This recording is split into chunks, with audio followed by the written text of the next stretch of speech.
আসসালামু আলাইকুম প্রিয় বন্ধুরা, আমরা এখন বসে আছি পরন্ত বিকালে গ্রামের মেঠোপথের ধারে। সময় অতিবাহিত করতেছি বিভিন্ন ধরনের গল্প গুজব করে। সাথে আছেন শ্রদ্ধেয় বড় ভাই জনাব আশরাফ ওরফে হাজি সাহেব, নব্য হজ করে এসেছেন।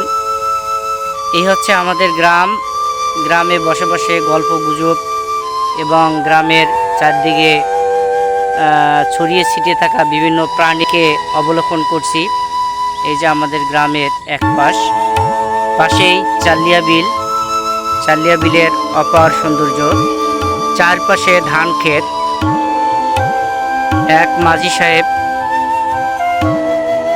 নৌকা নিয়ে দূরে বসে আছেন, এই যে দেখতে পাচ্ছেন। এই হচ্ছে আমাদের গ্রামের চিত্র। বুঝেছেন? আর কি পাইছেন? আর কি মাছ ধরে? আর কি মাছ ধরে ভাই? শোল ছাড়া মাছ নাই?